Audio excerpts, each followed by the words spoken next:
बिस्मिल्लाहिर्रहमानिर्रहीम। अस्सलामु अलैकुम काश्तकार भाइयों। आज हम गंदम की फसल में जिंक के इस्तेमाल के हवाले से बात करने लगे हैं कि अक्सर काश्तकार पूछ रहे होते हैं कि हम जिंक को कितनी मिकदार में इस्तेमाल करें। अगर हमने जिंक सल्फेट इस्तेमाल करना है तो कौन सा इस्तेमाल करें। अगर हम इसका स्प्रे करें तो वो कौन से जिंक का स्प्रे करें। क्या हम DAP को ज़बरदस्त यूरिया के साथ मिक्स करके इस्तेमाल कर सकते हैं, क्योंकि अक्सर आपने देखा होगा कि वो फास्फोरस के साथ जिंक के इस्तेमाल करने की इजाज़त नहीं दी जाती। ये चंद एक बातें थी जो क्लियर आज करने लगे हैं। तो वीडियो शुरू करने से पहले आपने हमारे चैनल को सब्सक्राइब नहीं किया तो वो सब्सक्राइब कर लें और घंटी के निशान को प्रेस कर दें ताकि फसलों के मुतालिक हर न्यू आने वाली वीडियो आप तक आसानी से पहुँच सके। तो नाज़रीन, आज हम पहले जिंक सल्फेट के हवाले से बात करते हैं कि इसका स्प्रे किया जा सकता है या नहीं किया जा सकता। तो हम जिंक सल्फेट का स्प्रे कर सकते हैं, तो उसमें उसकी मिकदार इशारिया 5% होनी चाहिए, यानी ½ % होनी चाहिए। तो हम फोलियर एप्लीकेशन के लिए लिबरल जिंक जो एंग्रो का है 500 ग्राम पर एकड़ वो हम इस्तेमाल कर सकते हैं। अगर हमने जिंक को ज़मीन के अंदर इस्तेमाल करना हो तो फिर जिंक सल्फेट सबसे सस्ता सोर्स है, क्योंकि इसमें जिंक सल्फेट 21% वाला भी होता है, जिंक सल्फेट 27% वाला भी होता है, जिंक सल्फेट 33% वाला भी होता है। तो जिंक सल्फेट 33% वाला और 27% वाला, इसमें कंपनी को ज़्यादा फ़ायदा होता है, क्योंकि इसमें कास्ट ऑफ प्रोडक्शन ज़्यादा होती है और ज़्यादा फसलों को आसानी से अवेलेबल होता है, मुयस्सर होता है। इसके अलावा आप सोना जिंक FFC वाला वो भी इस्तेमाल कर सकते हैं। फिर सवाल आता है कि हर ज़मीन में बिजाई के वक्त हम जिंक का इस्तेमाल कर सकते हैं।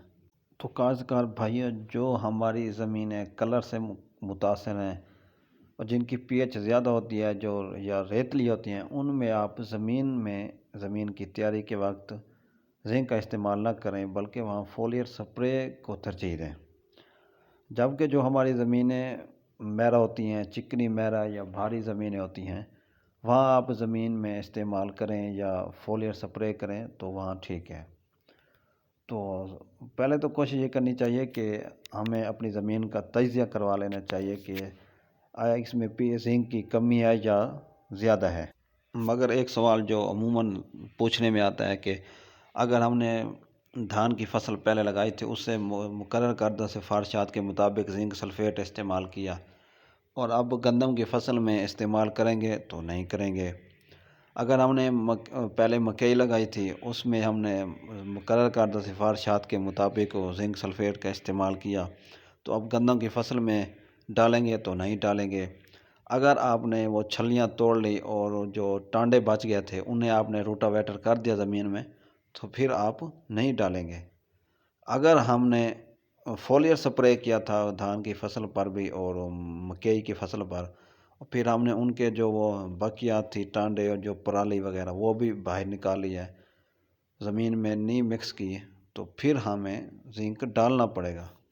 तो फिर हम गंदम के लिए कितनी मिकदार में जिंक इस्तेमाल करेंगे।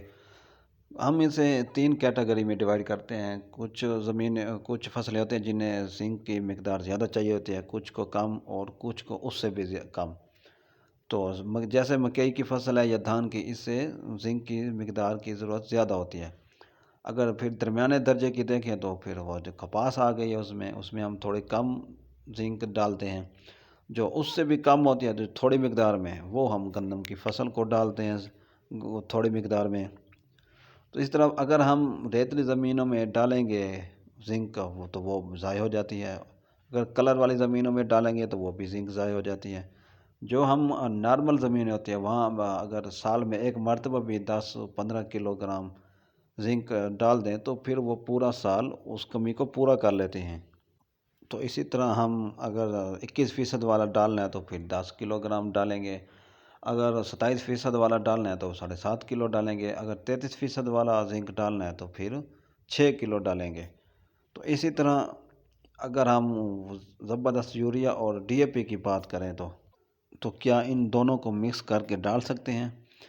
अगर हम 72 काश्त कर रहे हैं تو پہلے ہم ڈی اے پی کو چھٹا کر دیں، پھر اس کے اوپر یوریا کا، تو پھر تو ٹھیک ہے۔ اگر ہم جس طرح وہ کور چھٹ ہوتی ہے کہ پہلے وہ ہلکی سی ڈرل کر دی، پھر اس کے اوپر پانی لگا کے چھٹا کر دیا، تو یہ طریقہ غلط ہے۔ اگر پانی لگا ہوا ہے اور اس کے اندر بیج بھی ڈال دیا اور کھاد بھی، یہ بھی طریقہ غلط ہے، کیونکہ ان فاسفورسی کھادوں کے ساتھ ہم زبردست یوریا کو استعمال نہیں کر سکتے۔ تو اسی طرح اگر ہم اکیلے زنک کو زمین کے اندر ڈالیں تو پھر اس کے ساتھ جو باقی نیوٹرینٹس ہوتے ہیں جو کمپیٹ کر رہے ہوتے ہیں، مثلا زنک ہوگی، کاپر، آئرن، پھر ان کی کمی ہو جاتی ہے۔ تو پھر ہمیں کوشش یہ کرنی چاہیے کہ مارکیٹ میں ایسے مکسچر موجود ہوتے ہیں جن میں یہ سب چیزیں موجود ہوتی ہیں، تو وہ استعمال کرنے چاہیے، جس سے ہماری فصل کو کسی چیز کی کمی نہ ہو اور ہمیں پیداوار زیادہ ملے۔ اگر آپ کی فصل میں زنک کی کمی نہیں ہے اور آپ زنک کا استعمال نہیں کرتے تو اس سے پیداوار میں کوئی فرق نہیں پڑے گا، پیداوار وہی آئے گی۔ اگر آپ ایک آدھ اس زنک کا فولیٹ سپرے کر لیتے ہیں تو اس سے پیداوار بڑھے گی، کم نہیں ہوگی۔